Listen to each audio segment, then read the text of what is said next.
My name is Jerome Kugan. I come from the state of Sabah. I was born there 35 years ago, in 1975. I went to study in Australia, came back, worked there for a while in the newspaper, and then I moved to KL in 2000. I've been here for 10 years now. Sorry I can't sing a song for you tonight. I pulled a nerve last night while I was lifting something.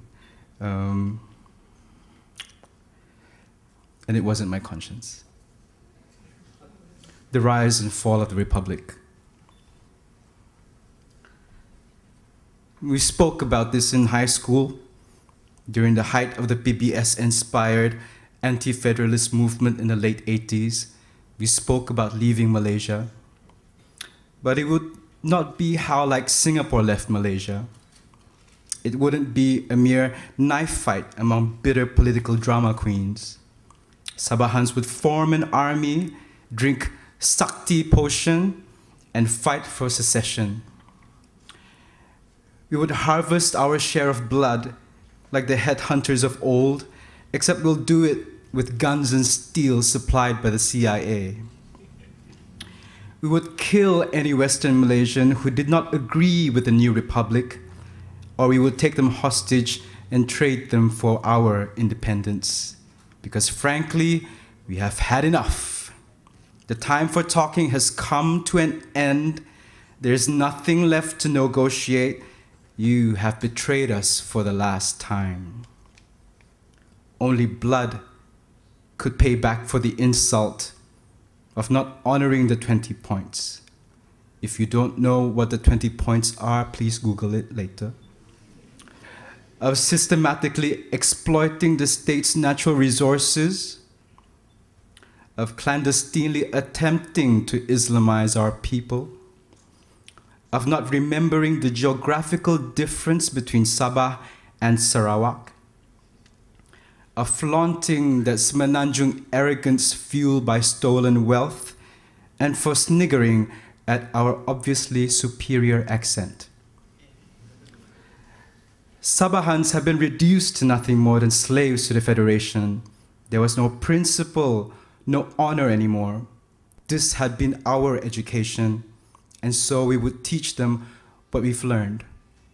Our fight would be reminiscent of the great post-colonial battles of Sumatra, Southern Thailand, Mindanao, East Timor, Kashmir, and West Papua.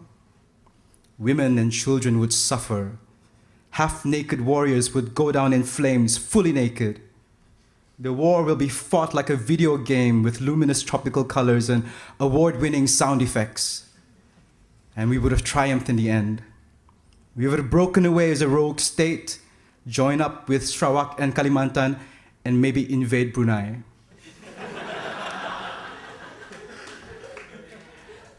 But that dream of the future all changed in 1996, after the darkest elections in Sabah history, when PBS politicians jumped ship to sleep with BN, the Federalist Roaders.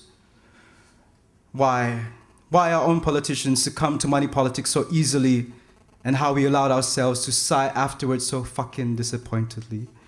We sink so hopelessly until we come face to face with a stinking parasitic rafflesia in full glorious bloom. And there it was, the answer we were looking for. Our youthful fantasies, merely fantasies, forced to put our imaginary weapons to rest in the ditch where our revolution lay, stillborn, growing over with weeds, abandoned in greed, forsaken for selfishness. How mistaken we were to think the Federation did not care. They cared, all right. They cared that we actually thought what independence meant. In the end, politics didn't matter. Old friends would say, "Berapa babak cakap tentang perkara yang sudah bangas?" What would you want to talk about? Stinky old things. There was still the question of what to do with the rest of our lives. So, some of us went overseas to study, and some of us worked. And some of us got married and had kids, and some of us even migrated, died. In the meantime, West Malaysians had been bulldozed by Ops Lalang. Then Reformasi happened. Anwar was punched, his prostate massaged, and imprisoned. Then Mahathir cried and stepped down. But what do we care about the rest of Malaysia? When West Malaysians speak about Malaysia, they only go so far east as Kelantan. Sarawakians would know what I'm talking about. The Pinans and Ibans send their most sincere regards to your fattened leaders in Putrajaya and all the guileless reptiles sucking on their tits. I wish I could still say I have those dreams, but I'm not a revolutionary anymore, not since I moved to KL. I saw in KL how shopping and credit cards exerted a more influential influence than any plea for equality or fairness ever will. And that's how I see federalism these days. Federalism these days. It's not an easy word to pronounce. It's all just a shopping mall maze, and how we are lost inside it like tourists who don't understand the language. We're all just passing through because it's just another shopping mall. It's not really a country anymore. It's just another shopping mall. Thank you.